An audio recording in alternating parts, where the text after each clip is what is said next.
October 31st, 1941, Lenox Avenue, just past 9 at night. Ellsworth Bumpy Johnson turned 36 years old that evening. He spent his birthday the way he spent most nights, quietly, in a barbershop chair on 135th Street. The shop smelled like bay rum and scorched cotton. A radiator hissed in the corner. Somebody upstairs was playing a trumpet badly and loving it. Then the front window broke. It did not shatter the way windows break in movies. It punched. One clean hole high on the glass at 3 inches above where his head had been a second earlier. Nobody screamed. That is the part people remembered later. Nobody in that shop screamed. Bumpy Johnson stood up slowly. He brushed the hair from his collar. He looked at the hole in the glass for a long moment. Then he stepped outside into the cold. The street was empty. A peppermint wrapper skidded along the curb in the wind. Above him, one streetlight buzzed and flickered and buzzed again. He picked up the wrapper. He held it between 2 fingers. He smelled it. And he said one word: Vetter. 9 days followed that night. 9 days of a man walking Harlem with a rifle case and a bad stomach and a memory 6 years old. 9 days of near misses. 9 days of closed windows and changed routes and men sleeping in their coats. 9 days in which Bumpy Johnson did not once reach for a gun. On the 10th day, Harlem went silent. Not quiet, silent. Storefronts dark at noon. Cab drivers looking through a man like he was weather. Church doors shut on a Sunday morning. And at 4 in the afternoon on that 10th day, Emil Vetter walked into the 32nd precinct on 135th Street. He set his hat on the sergeant's desk. He asked to be locked in a cell. He was not under arrest. Nobody had charged him with anything. He asked anyway. Why would a killer beg for a cage? What did a whole neighborhood do to a man that a bullet could not? And why did Bumpy Johnson spend 9 days refusing the one thing every man around him begged him to do? To answer that, we go back. Back to the summer before the shooting. Back to a city that was already deciding his fate in rooms he had never seen. Harlem in 1941 was the loudest place in America. Lenox Avenue at dusk moved like a river with a horn section. The Apollo marquee threw yellow light onto wet asphalt. Old men played checkers on crates outside Blumstein's until the cold drove them in. Cadillacs idled on 142nd Street with the engines running for no reason at all. Number slips changed hands on every corner, folded small, passed palm to palm like a handshake with a secret inside. That was the business. Everybody knew it. Nobody said it out loud. The numbers game ran on faith. A nickel on 3 digits. A dream book on the kitchen table. A banker who paid when the number hit. If the banker paid, the neighborhood ate. If the banker did not pay, the neighborhood starved and pretended it was fine. Bumpy Johnson had come home from state prison a few years earlier with a suit that no longer fit and a reputation that did. He did not run Harlem. Let us be honest about that. No single man ran Harlem. But he was the door. Downtown money that wanted uptown business went through him. Uptown people who had a problem with downtown went to him. He read books, he played chess in the back of a cigar store, and he wrote poems on hotel stationery and showed them to nobody. He also carried something in his coat pocket that never left him. A number slip. Old. Softened by handling until it felt like cloth instead of paper. 3 digits written in pencil by a woman who had been dead for 2 years. 9, 1, 9, 9, 19. He never played it. He never let anyone else play it either. He just carried it. And when his hands were restless, he would touch it through the fabric of his coat. Now understand the man who was coming for him. Emil Vetter was 51 years old that autumn. Thin, gray at the temples. He wore a black overcoat that had been expensive in 1932. In the old days, he had worked for Dutch Schultz. Schultz was 6 years dead by then, shot down in a chop house across the river in 1935.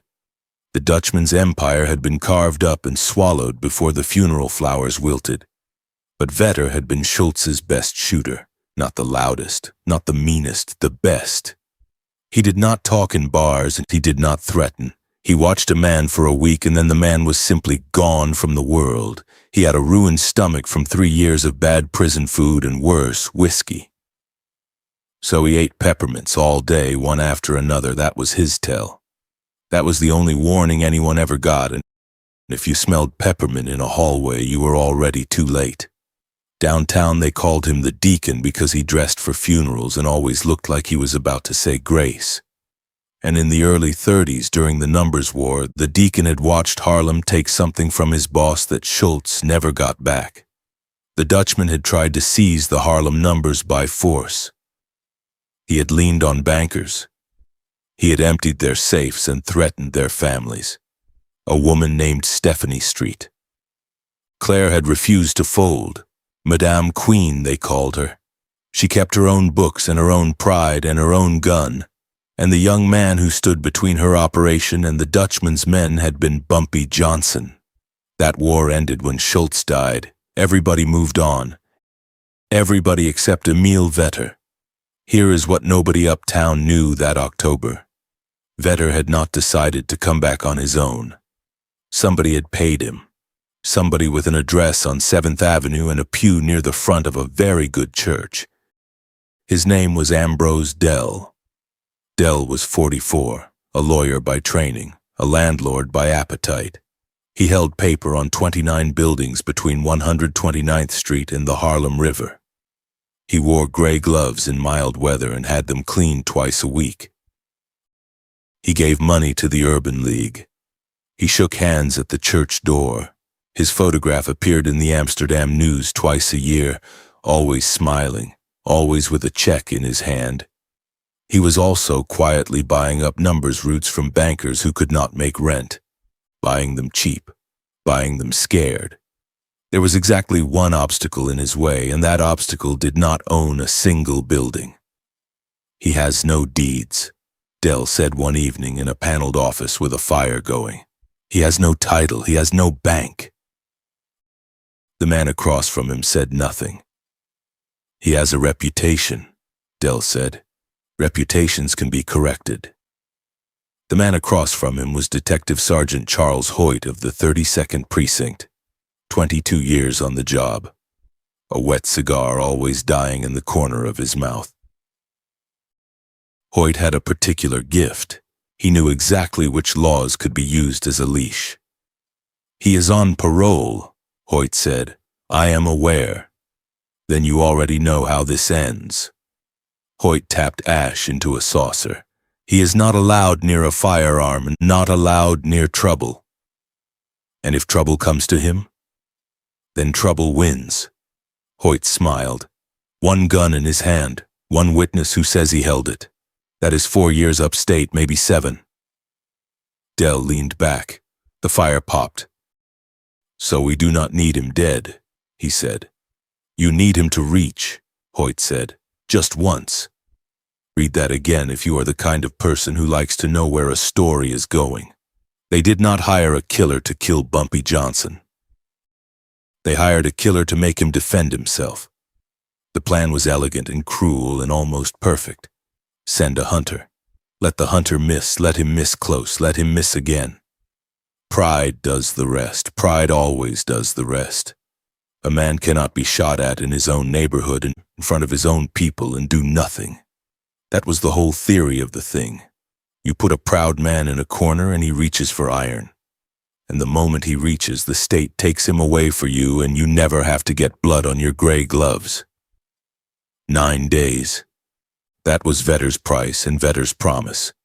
He said it in that office, and it was the longest sentence he spoke all evening. 9 days, he said. He will be holding a gun by the 9th day. Dell wrote a figure on a slip of paper and pushed it across the desk. Vetter looked at it. He unwrapped a peppermint. He put it in his mouth. 9 days, he said again. Now come back to the barber shop. The hole in the glass was still whistling in the wind when Bumpy Johnson stepped back inside. 4 men were in that shop. None of them had moved. One had a hot towel still steaming on his face and had not dared to lift it. The barber was named Wilford Costin, and everybody called him Sweet Willie. He had hands that smelled permanently of bay rum and a memory like a courthouse ledger. Sweet Willie was holding his straight razor in the air, frozen, exactly where it had been when the window broke. "Put it down, Willie." "Bump, that was a rifle. I know what it was." Bumpy Johnson took off his coat and folded it over his arm. "Finish the man's neck, he is paying you." "You want me to call somebody?" "No. Bump, I want you to sweep the glass." He said it kindly. "And I want the shop open tomorrow at 7. Sweet Willie stared at him. 7, Bumpy said. Then he did something the men in that shop repeated for the next 30 years. He sat back down in the chair, under the broken window, in the draft, and he let the barber finish his haircut. The story reached the second floor of a pool room on 7th Avenue in under 20 minutes. The click of the balls stopped. Then it started again, too fast, the way men do things when they are pretending not to be scared. By 10 o'clock, 3 separate crews had sent word offering guns. By 11, a man from downtown called to ask whether the Italians should be worried. By midnight, 4 young men were standing in the hallway outside Bumpy Johnson's door. And every one of them had come armed. He let them in one at a time. He gave them coffee. He sent them home without their pistols. The pistols went into a canvas mail sack. The sack went to a woman named Nettie Frazier, who ran numbers collections on 135th Street and wore men's leather gloves because the ink from the slips ruined her hands.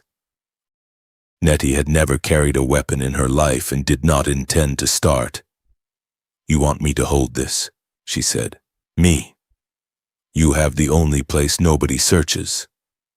That is because nobody thinks I matter. That is why it works." She set the sack under the floorboards of a coal cellar on Bradhurst Avenue. Then she came back upstairs and looked at him for a long time. "Bump, who was it? An old man with a bad stomach." "That is not an answer. It is the whole answer." He poured himself coffee that had gone cold 2 hours earlier and drank it anyway. He shot high on purpose. Nettie went still. On purpose. 3 inches. He held up his fingers. A man who can put a hole 3 inches over your head at 40 yards can put one anywhere he likes. Then why did he miss? He did not miss.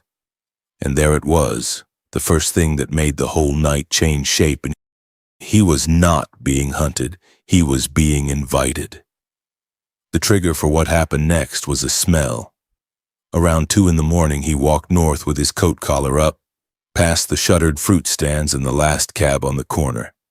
Somebody had a camphor pot burning in a first-floor window, the way people did for a child with a chest cold.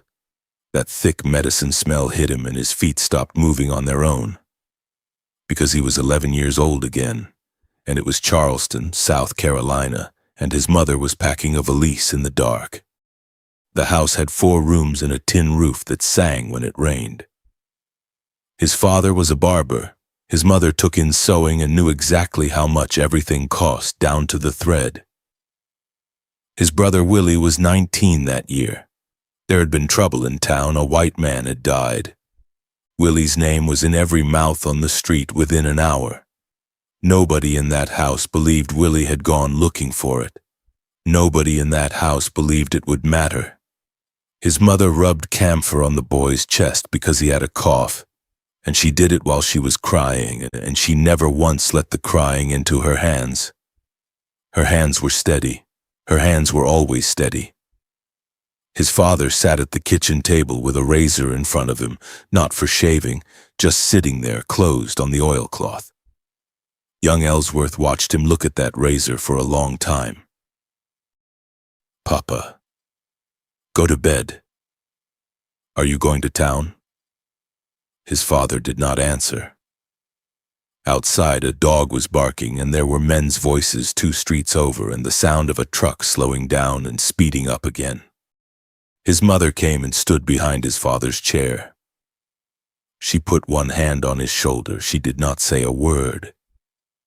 And his father folded the razor into his pocket, and then he took it out again, and then he set it in the drawer and shut the drawer.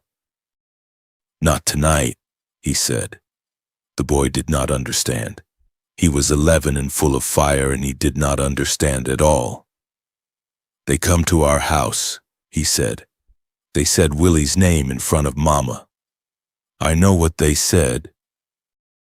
"You are just going to sit there?" His father turned and looked at him. There was no anger in it. That was the terrible part. There was no anger in it at all. "Son, if I walk out that door tonight, they will bury 2 of us by Sunday. So we do nothing. We do the thing that keeps us breathing." He tapped the table once, "and then we do the other thing later in our own time when it costs them and not us." That night they put Willie on a northbound train with $11 and a paper sack of cornbread. The rest of the family followed him to New York within the year. Harlem swallowed them whole and never gave them back. But the boy stayed awake on that train, listening to the wheels, making himself a promise in the dark.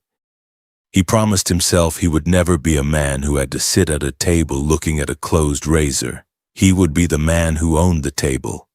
He would be the man who chose the hour, not the one who reacted, the one who decided. And now, standing on a Harlem sidewalk at 2 in the morning, 36 years old, with a hole in a barbershop window 9 blocks behind him, Bumpy Johnson understood exactly what was being offered to him.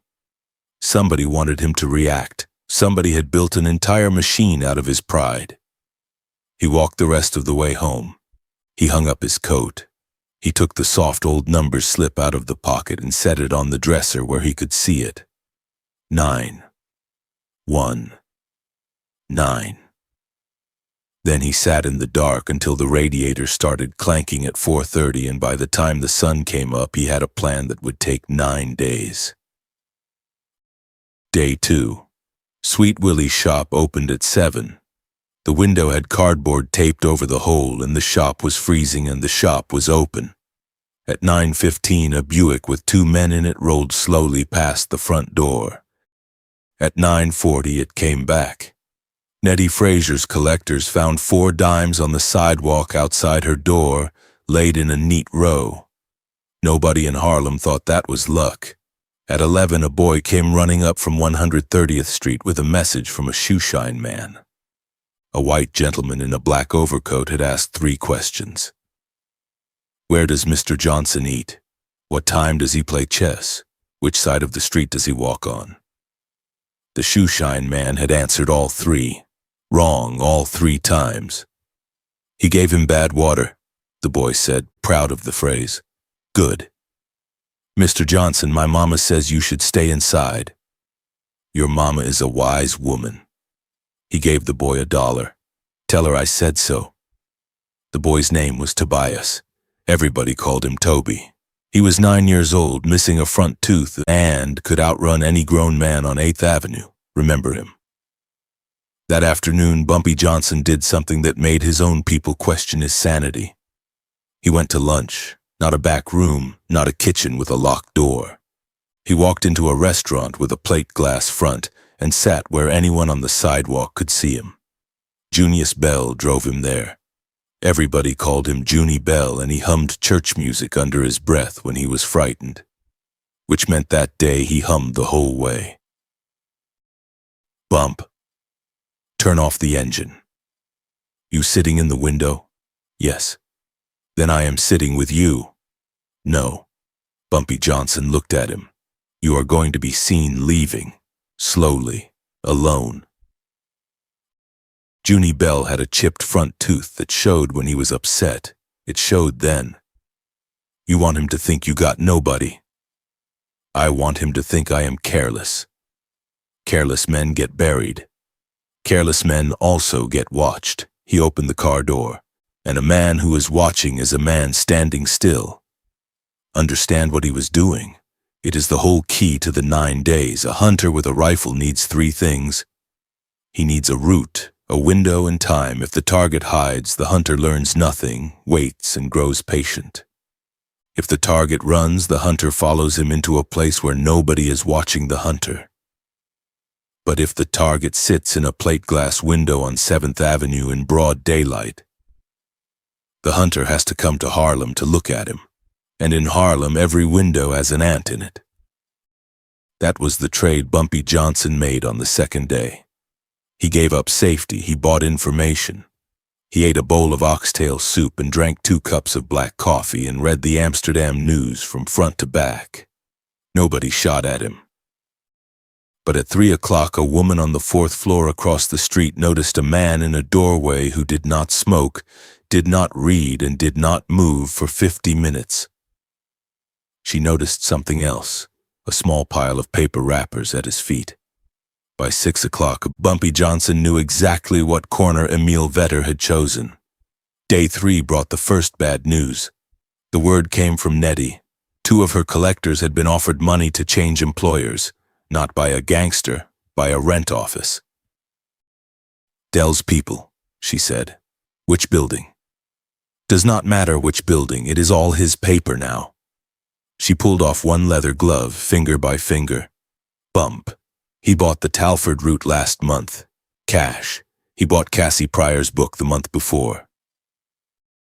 "How much did he pay her?" $900. Bumpy Johnson set down his cup. Her book was worth $6,000. She was 3 months behind on the mortgage. He held the mortgage. Nettie's mouth went hard.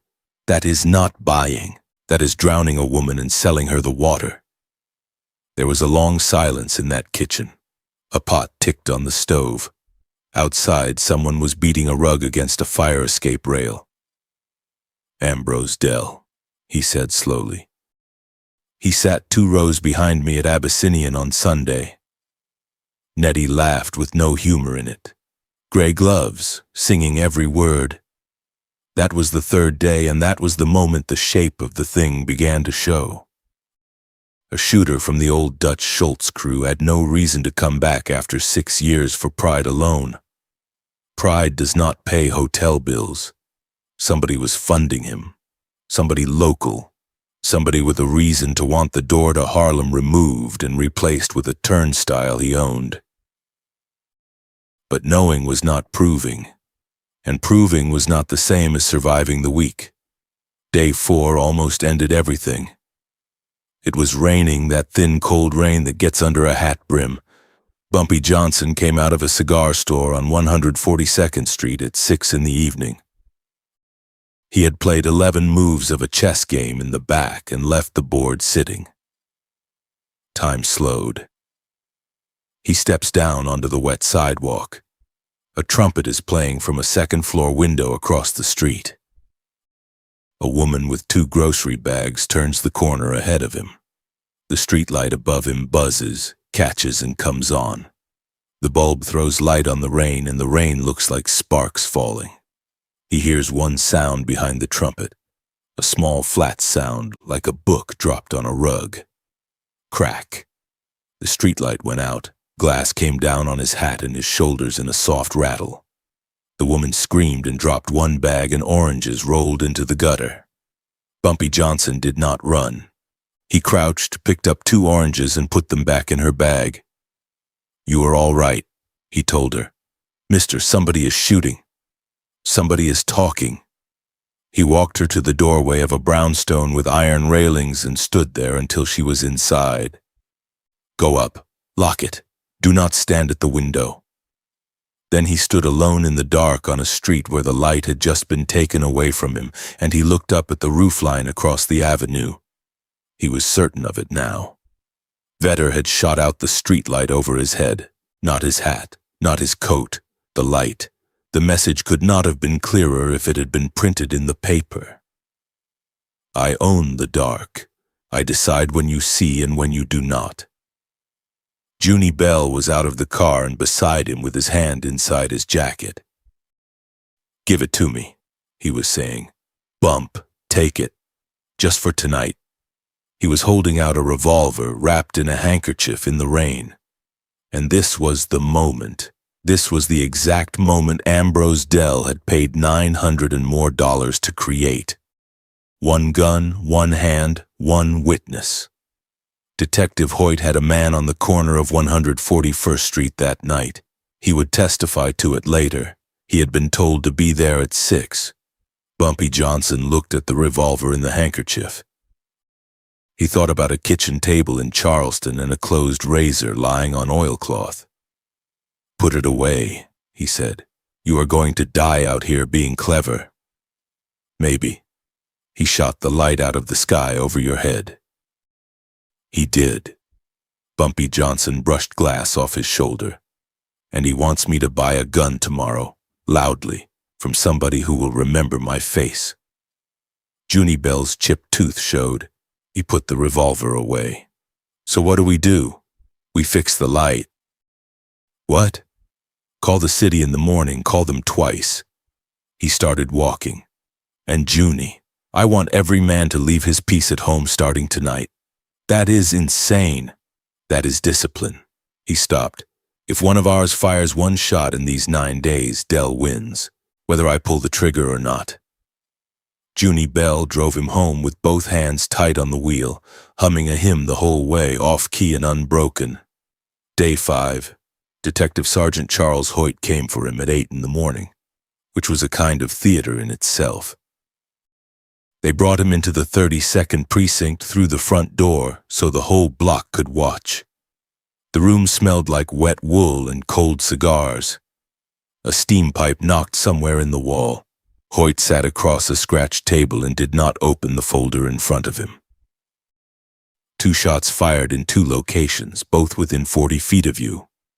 That is what I heard. You heard. Hoyt smiled around the cigar. You were there. I was. So somebody wants you gone. He leaned back. That is not my problem. My problem is what you are going to do about it. Bumpy Johnson said nothing. Here is the thing about a man on parole. Hoyt tapped the folder. You do not get to protect yourself. You are not permitted. A weapon in your hand is a felony, no matter who is shooting at you. I know the terms of my parole. Do you know what happens if you defend yourself? Yes. Say it. I go back upstate. 7 years. Hoyt let the number sit there. You will come out at 43. Harlem will not know your name. Harlem has a long memory. Harlem has rent to pay. That was the truest thing the detective said all morning, and both men knew it. Bumpy Johnson folded his hands on the table. There was still a fleck of glass on his coat cuff. Sergeant, may I ask you a question? Go ahead. How did you know to have a man on 141st Street last night at 6 o'clock? The cigar stopped moving. For the first time, the room was quiet in a way that did not belong to the police. Get him out of here, Hoyt said. They put him back on the street at 9:40. He walked home the long way, past the schoolyard, past the checkers game outside Blumstein's. Past the wind coming hard off the Harlem River with the smell of oil on it. He was working out a problem the whole way, and the problem was not the rifle. The problem was arithmetic. 9 days had been promised to somebody. He was on day 5. That left 4. And Vetter had not tried to kill him yet, which meant the shooting was scheduled to get closer and closer until it touched something he could not walk away from. He thought about Sweet Willie's shop with cardboard in the window. He thought about the woman with the oranges. He thought about Nettie's coal cellar and Junie Bell's hymns. He thought about a 9-year-old boy who could outrun any man on 8th Avenue. And he understood that the next bullet would not be aimed at him at all. He needed the money behind the gun. He needed it in 4 days. So on the evening of the 5th day, Bumpy Johnson went to see a woman who had beaten Dutch Schultz once already. Stephanie St. Clair lived in an apartment on Edgecombe Avenue with a view of the whole valley of Harlem below. The room was warm and smelled of lavender water and strong coffee. A porcelain clock ticked on the mantel. She poured for both of them herself. You look tired, she said. I have been going out to lunch. I heard, she laughed once. You sat in a window like a wedding cake. It worked. Of course it worked. It is what I would have done. She sat. Now tell me the part you did not tell your men. He told her. The 3-inch hole, the streetlight, the peppermint wrappers. At the word peppermint, her cup stopped halfway to her mouth. The Deacon. You remember him. I remember his smell in my hallway in 1932. She set the cup down. I moved out of that building the same week. Why? Because you cannot fight a man who does not want an argument. She looked out at the lights. The Dutchman screamed. That one never raised his voice. Then she said the thing that changed the week. He never worked for free. No, and Schultz is dead, so somebody else is paying. She turned. Ellsworth, that is your fight, not the man on the roof, the man with the checkbook. I know who is paying. Then say it. Ambrose Dell. Stephanie St. Clair was quiet for a long moment. Then she got up and went to a cabinet and unlocked it with a key she wore on a chain. She came back with a ledger. Not a business ledger, something older, bound in green cloth, edges gone soft. I kept every name from that war, she said. Every man who took the Dutchman's money in Harlem. Every landlord who let his people use a stairwell. You never used it. There was no reason. They were finished. She put it on the table between them. Her hand stayed flat on the cover. Ellsworth, a young lawyer, collected rent for 2 of those buildings. He was paid to look at the ceiling when men came through the lobby. Dell, 28 years old and already comfortable with it. She slid the ledger 2 inches toward him, then stopped it with her fingertips. If I hand you this, you must understand something. Her voice was very steady. Some of the names in here are respectable now. Deacons, a judge's brother, men who give scholarships. I do not want them. You will hurt them anyway. I know. She took her hand off the ledger. It was the loudest thing that happened in that apartment all night. Then use it once, she said, and never again. He carried it home under his coat. It was heavier than it looked, and the cloth cover was cold from the cabinet, and it smelled like dust and old ink. That night he read it at the kitchen table until 3 in the morning, with the soft numbers slip weighted on the corner of the page like a paperweight. 9. 1. 9. He read the name Ambrose Dell 9 times in that book. He counted. But a ledger is only paper. Paper does not stop a rifle. And on day 6 the hunt came inside his own house. The betrayal had a name, and it was one of his own. Cleon Marsh was 22. Quick with numbers, quicker with a smile, he carried slips on the west side and had never once come up short. He also had a mother in a Dell building with a leaking roof and a stove that did not light. Nettie found it first. She found it because she kept the whole book in her head and did not need paper to know when arithmetic lied. Somebody has been giving out your walking days, she said. How do you know? Because 2 collectors were told to stay off 142nd Street on Thursday evening. She looked him in the eye. Told by Cleon. He said you asked for privacy. The kitchen went very still. Junie Bell put down his coffee cup so carefully that it made no sound at all. Sweet Willie spoke first, and his voice cracked. Bump, let me talk to him. No, he sold your root. He sold his mother a stove. Bumpy Johnson stood and went to the window. There is a difference, and I need you to see it tonight. There is no difference. There is always a difference. He turned around. Bring him here. Nobody touches him. Nobody raises a voice. They brought Cleon Marsh in at 11 o'clock that night with rain on his shoulders. He stood in the middle of the kitchen and he was shaking so badly that the change in his pocket rattled. Nobody offered him a chair. That was the only cruelty in the room. Mr. Johnson. How much? Cleon opened his mouth, closed it. How much, son? $90.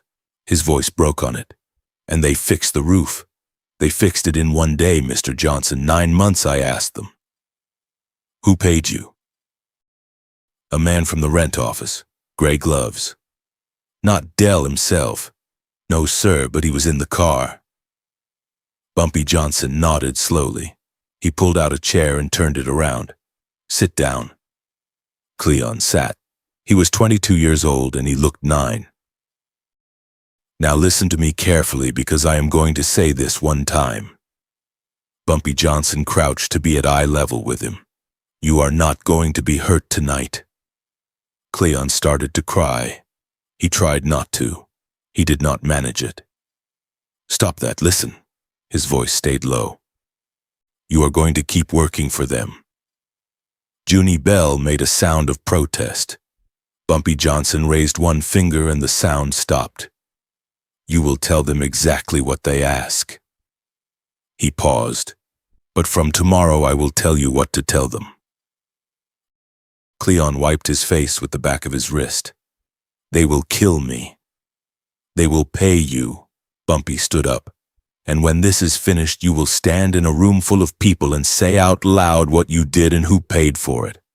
In front of everybody? In front of everybody. Why?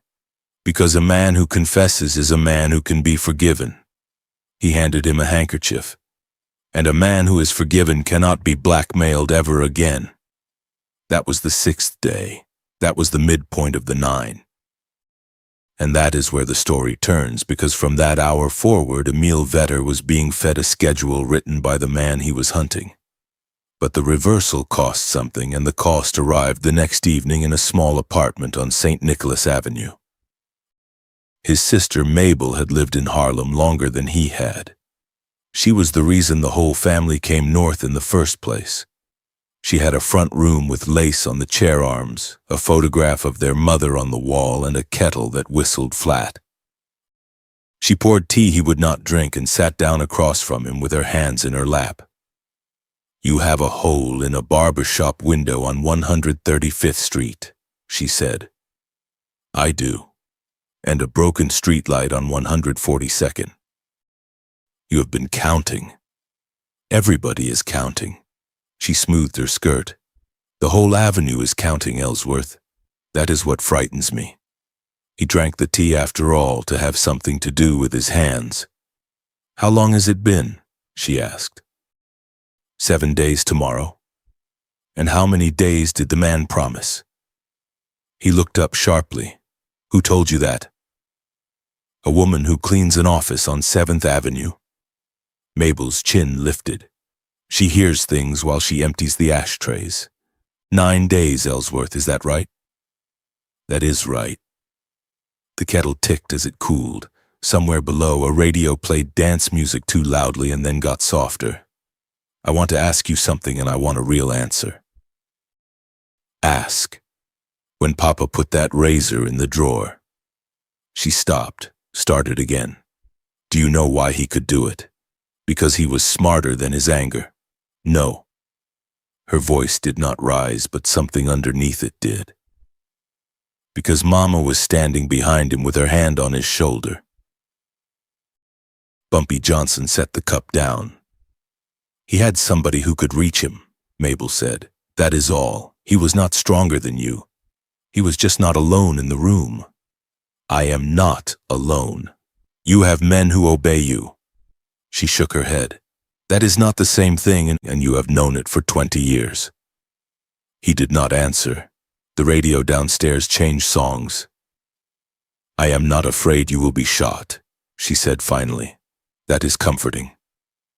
Do not do that. She reached across and took his wrist. Her hand was warm and dry and small. I am afraid you will win. Say that plainly. You are building something this week. Her grip tightened. I hear how they talk about you now. 9 days and he has not fired back. They are turning you into a monument, Ellsworth. Monuments do not get to come inside and sit down. She let go of his wrist. Papa put the razor in the drawer and then he ate breakfast with us the next morning, she said. Can you still do that part?" He was quiet for a long time. "I do not know," he said. She nodded as if that were the only honest answer available, and she did not forgive him and she did not condemn him. She just poured more tea. He left at 11 and stood on the stoop in the cold with his hand pressed flat against the coat pocket where the old number's slip lay. 919. 2 days left and he still did not know what he was going to do on the 10th. Day 8 was the day the whole avenue learned to be afraid. It started with a rumor, and the rumor was true, which is the worst kind. At 2 in the afternoon, a man in a black overcoat walked into a coffee shop on 133rd Street and sat at the counter. He ordered tea. He drank it. He left a 50-cent tip on a 15-cent check. Then he said one sentence to the waitress quietly, the way you would mention rain. "Tell Mr. Johnson I do not enjoy waiting." The waitress was 19 and her hands shook so badly she broke a saucer. But she remembered the smell of peppermint, and she remembered that he had beautiful manners, and she remembered that he had gray teeth and pale eyes and looked like somebody's grandfather. By 4 o'clock, half of Harlem had heard about it. By 6, the version going around had him carrying the rifle openly, which he never did. Fear does its own arithmetic. Fear always rounds up. That was the moment Ambrose Dell had been waiting for, and he moved fast because he was a clever man. He called a meeting, not a criminal meeting, a civic meeting. Wednesday evening, a hall on 7th Avenue, chairs in rows and a table with a pitcher of water. Landlords, 2 ministers, a block association president, a man from a Democratic club. Dell stood up in a good gray suit with his gray gloves folded in his left hand. "There is a war on our streets," he said. He let it sit. He was good at letting things sit. A window shot out on 135th Street, a streetlight destroyed on 142nd. He shook his head slowly. A white gunman drinking tea on 133rd Street in the middle of the afternoon. Somebody in the 3rd row said, "Lord, have mercy." And why? Dell opened his hands. Because of one man's private quarrel. Now he had them, and he knew it, and he took his time. "I have great respect for Mr. Johnson." He put a hand on his own chest. "Great respect, but respect is not the same as safety." A murmur went through the hall.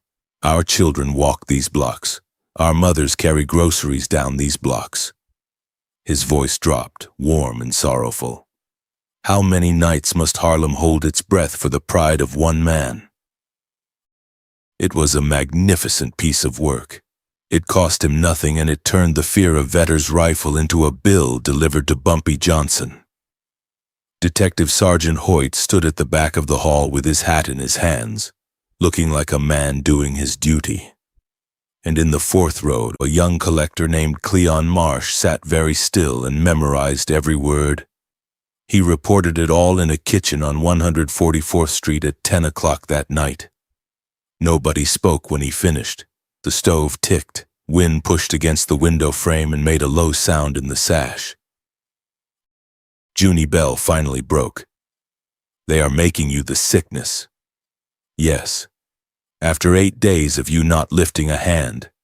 His chipped tooth showed. "Bump, they will have the whole avenue asking you to leave by Sunday." "They will." Nettie Frazier pulled off her gloves and set them on the table. "Then we have got it wrong," she said quietly. "All week we have been protecting you. Say the rest. Harlem is not scared of the gunman." She looked around the room. "Harlem is scared of what happens to Harlem if the gunman stays." That was the sentence that unlocked the 10th day. Bumpy Johnson sat back in his chair. He was silent for almost a minute. Then he began to laugh very softly with no joy in it at all. "Nettie," he said, "say that one more time. They are scared of him staying. So the question is not how do we kill him. Then what is the question?" He stood up and went to the window. Down on the street a cab was idling with its flag up and nobody in it. "How do we make him leave?" he said. And how do we do that? He turned around. We take Harlem away from him. Nobody in that kitchen understood yet. Sweet Willie asked him to explain it, and he refused. He asked instead for something else. He asked each of them for a list. Willie, every barber shop and beauty parlor from 125th to 145th, every one. That is over 60 shops. I want the owner's name for each, by noon tomorrow. Bump, what am I telling them? Nothing yet. He turned to Nettie. You have the numbers people, runners, controllers, bankers, everyone. About 400 souls. Junie, cab drivers, porters, every hack stand and every super on every corner. Junie Bell frowned. And what do I say to them? Nothing. Tomorrow you listen. Friday you speak. And then he did the last thing, the piece nobody expected, and it was the piece that made the 10th day work.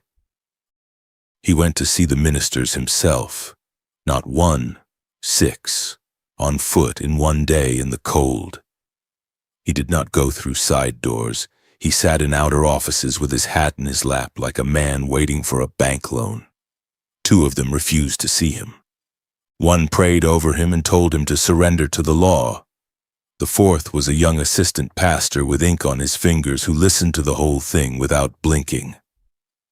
Let me be clear on what you are asking, he said. Yes. You are not asking us to hide you. No. You are not asking us to raise money. No. You are asking us to close our doors on a Sunday morning. For 2 hours. Bumpy Johnson turned his hat once in his hands. And to say nothing to any stranger who asks anything. That is not a Christian instinct.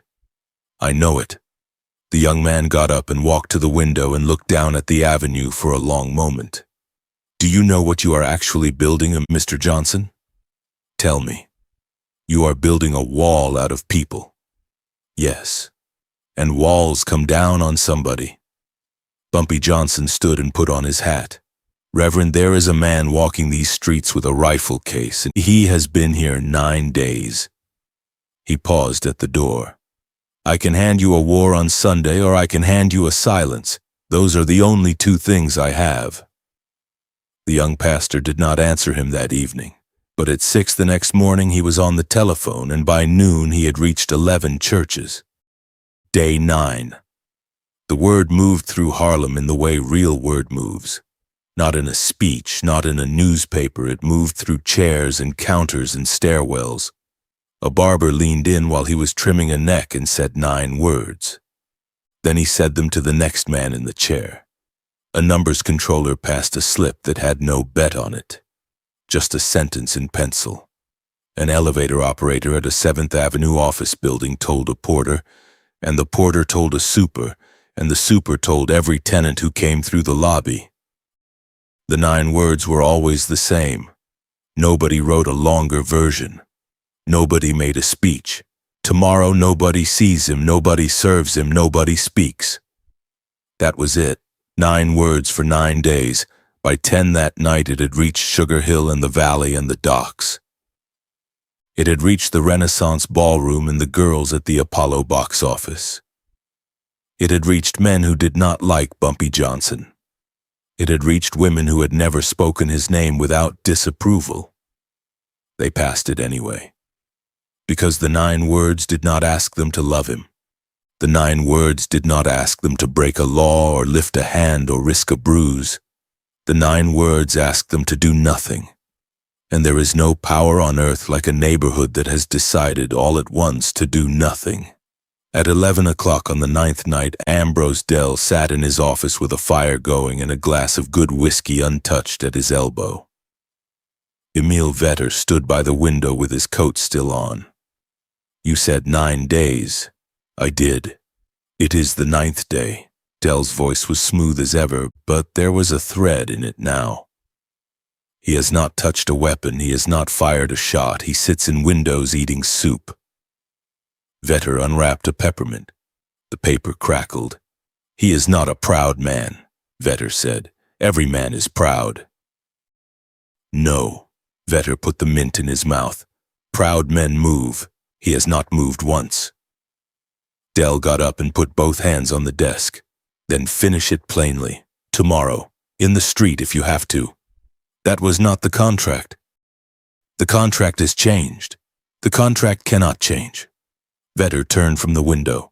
You wanted a man in a cell, now you want a body on Lenox Avenue. I want him gone. Those are different jobs and different prices. Dell picked up the whiskey and drank half of it. Name it. Vetter named a figure. Dell paid it in cash from a floor safe, counting the bills onto the desk with his gray gloves still on. That transaction is the concrete fact at the center of everything. Two men in a warm room agreeing on the price of a life on the 9th night. They both slept badly. Across the park and up the hill, Bumpy Johnson did not sleep at all. He sat at his kitchen table from midnight until dawn with the green ledger open in front of him and the old number slip resting on the page. He touched it twice.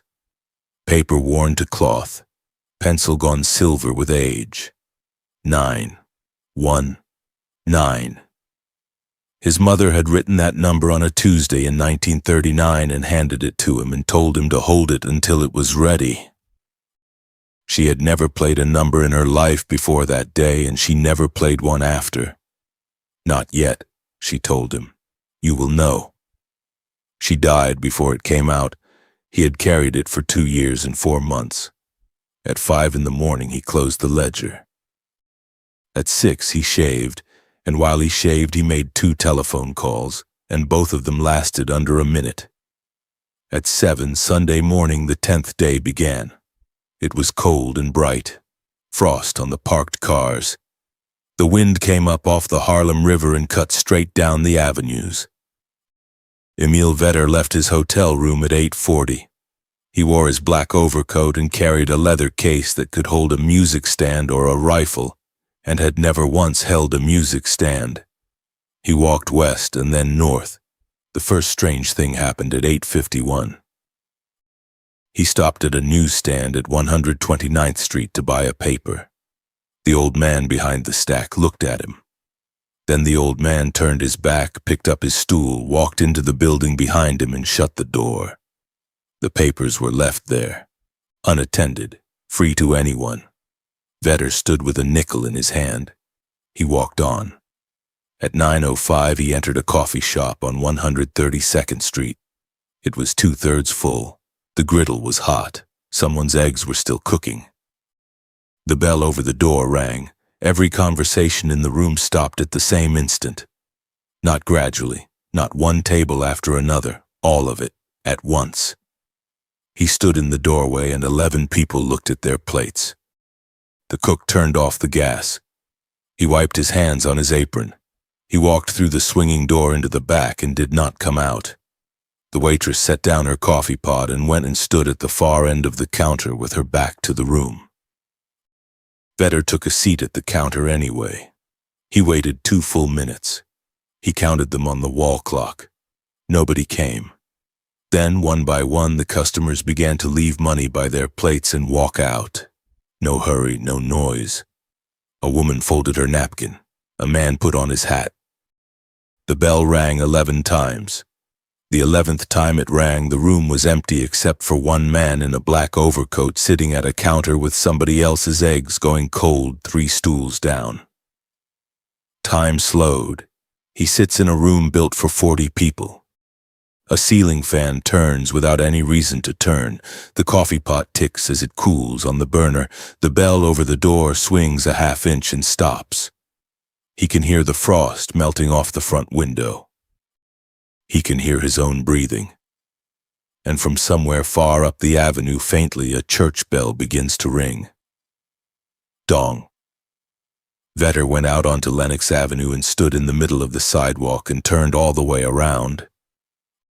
Sunday morning in Harlem should have been the loudest holy noise in America. Sunday hats. Choirs pushing sound out through open church doors. Children complaining about their shoes. Cars honking at families crossing mid-block. There was nothing. Storefronts dark. Iron gates pulled down on a Sunday when they were never pulled down. Curtains drawn on brownstone windows, floor after floor going up. 2 blocks away, he saw a small crowd of people in good coats standing outside a church. The doors of the church were closed. They stood there in the cold, calm, patient, in their hats and their gloves, and not one of them looked at him. He walked toward them. Halfway there, they turned as a group and walked in the other direction. At 9:40, he tried to hail a cab. 3 cabs passed him with the flag up and the seat empty. The 4th one slowed. The driver looked directly at his face and then reached over and lowered the flag and drove away with nobody in the back. At 9:55, he needed a telephone. The drugstore was locked. The candy store was locked. The barber shop with cardboard in the window was locked. Every one of them was locked, and every one of them had a light on inside. That was the detail that finally reached him. The lights were on. There were people in those rooms, whole families, whole shops. They were simply not going to open the door for the rest of his life. At 10:20, Emil Vetter did something no professional does. He spoke first in the open to a stranger. There was a boy on the corner of 136th Street, 9 years old, missing a front tooth, sitting on a stoop railing with his heels hooked in the ironwork. Everyone else had gone. Just the boy. "Son," Toby looked at him, "I will give you $1 to tell me where there is an open telephone." The boy looked at the dollar for a long time, long enough to be tempting, long enough to be theater, then he shook his head once. $2. "No, sir. Why not?" And here the 9-year-old said the only line anyone spoke to Emil Vetter that entire day: "Because you are not here." Then the boy slid off the railing, walked up the steps, and closed the door behind him. Vetter stood on that sidewalk for a full minute. He had killed men in 9 states. He had waited on rooftops in December. He had never in his life been frightened by arithmetic. But he was 51 years old, alone, in a neighborhood of 200,000 people, and he had ceased to exist. You cannot shoot a closed door. You cannot threaten a family that will not look up. You cannot buy information from a boy who has decided you are weather. At 11 o'clock, he went back to his hotel and found his bag packed and standing in the lobby. The desk clerk was not there. Nobody was behind the desk at all. His key would not turn in his room door because the lock had been changed at 9 that morning. His bag was packed neatly.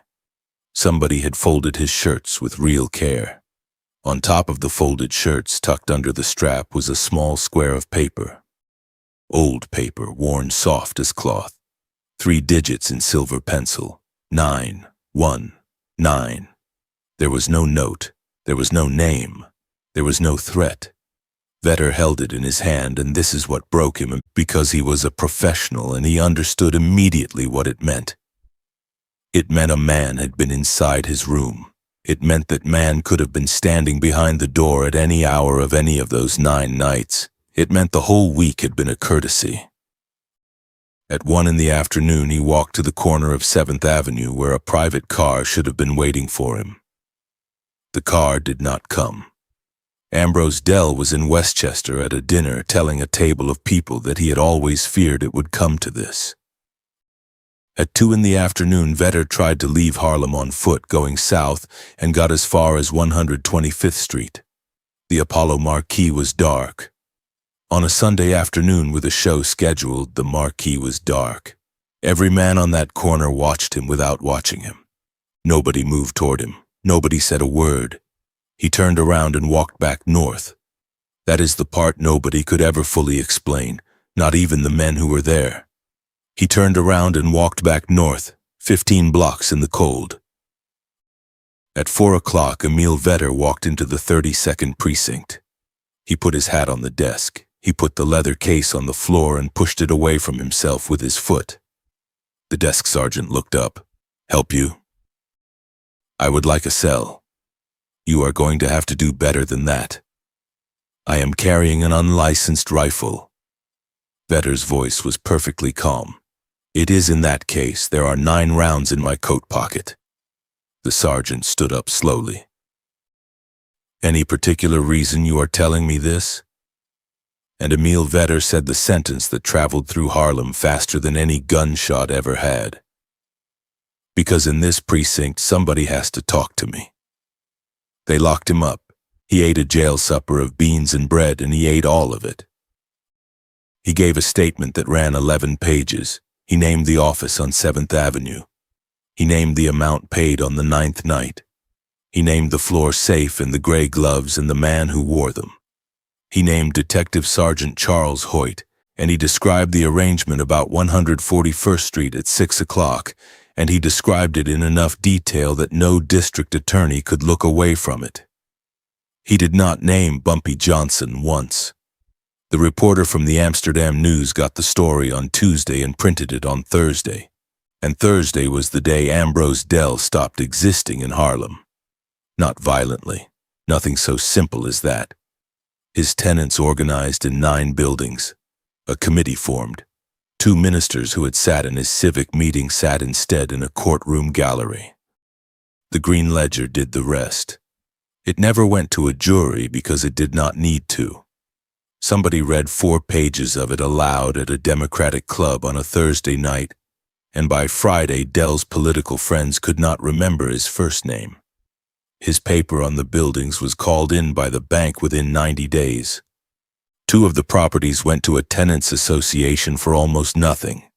He was indicted on the criminal solicitation, and it collapsed for lack of a corroborating witness, which is how those things often go. But he sold his house in the spring.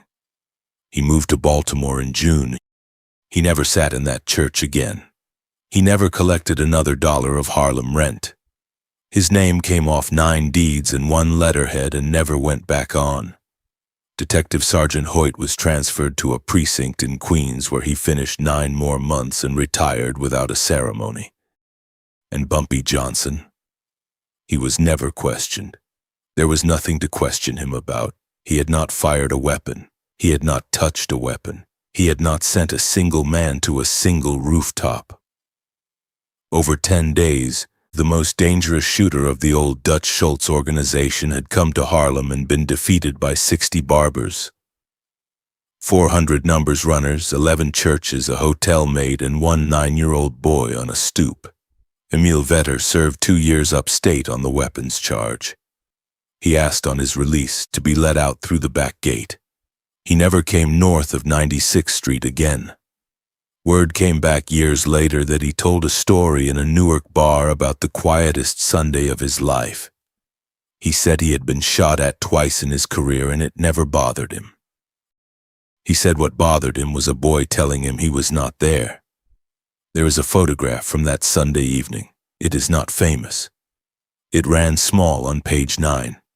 It shows Lenox Avenue at dusk on the 10th day. Storefront lights coming back on one at a time up the whole avenue. You can see a peppermint wrapper on the curb in the foreground, caught in the wind. You can see one streetlight buzzing to life above an empty corner, and in the doorway of a barber shop with cardboard still taped over a hole in the glass, you can see a man in a dark coat with his hands in his pockets looking north. He was not celebrating. Sweet Willie said later that he barely spoke that night. Bumpy Johnson walked home. He climbed the stairs. He took off his coat and hung it up, and his hand went to the pocket the way it had gone for 2 years and 4 months. The pocket was empty. He had left the slip folded on a stranger's shirts in a hotel lobby. That night he went to his sister's apartment on St. Nicholas Avenue and sat in her front room and ate a plate of Sunday food at 9 o'clock at night. Mabel did not ask him a single question about the week. That was her gift to him. She put her hand on his shoulder once when she took his plate and left it there for a moment. He came back the next morning for breakfast, and the morning after that. He could still do that part, barely, but he could. 2 weeks later, the number came out. 919. Nobody in that house had a nickel on it. Nettie Frazier checked the book twice because she could not believe it either. Bumpy Johnson heard it on a Tuesday afternoon in the back of a cigar store with a chessboard in front of him. He did not smile. He moved a pawn. He said one thing, and the men who were there repeated it for the rest of their lives. She said I would know when it was ready. So what do we take from 9 days in the autumn of 1941? Not that a man was brave. Brave men were common on those blocks. Here is the harder truth. They built a machine designed to use his pride against him. They studied him and priced him, and they were almost right. Almost, because they measured the wrong thing. They measured what he could do. They never measured what he could refuse. A rifle can take a light out of the sky. A rifle cannot make a neighborhood open its doors. Ambrose Dell owned 29 buildings and could not buy 9 words. Emil Vetter never missed a shot in his life and lost to a closed door. 9 days of not reaching, that was the whole victory. Bumpy Johnson understood something that his father understood first, at a kitchen table in Charleston, with a razor lying closed on the oilcloth. The man who acts first is not the man in control, he is the man being moved. Real power waits. Real power chooses the hour. Sometimes it chooses to do nothing at all and lets the world discover that nothing is the heaviest thing in the world. He never told the story publicly. He never claimed a single piece of it. When men asked him about the 10 days, Bumpy Johnson would only say that Harlem had been tired that Sunday and that a tired neighborhood sleeps late. But every barber on that avenue knew. Every runner knew. Every woman who drew her curtain at 9 in the morning knew. They had not been protected that day, they had been trusted, and that is why, for the rest of his life, nobody had to test Bumpy Johnson twice. Lenox Avenue at dusk, a rapper skidding along the curb, one streetlight buzzing, flickering, and finally coming on. 9 days of silence and then a whole city listening. Because the loudest thing a man ever says is the thing he decides not to do. And that's where the story ends. But the stories of Harlem don't. If you enjoy the untold stories, the forgotten moments, and the legends that shaped an era, make sure you subscribe to The World of Bumpy Johnson. New stories are coming, and some of them are even harder to believe than this one. Until next time, keep listening, keep questioning, and remember, every legend has a story.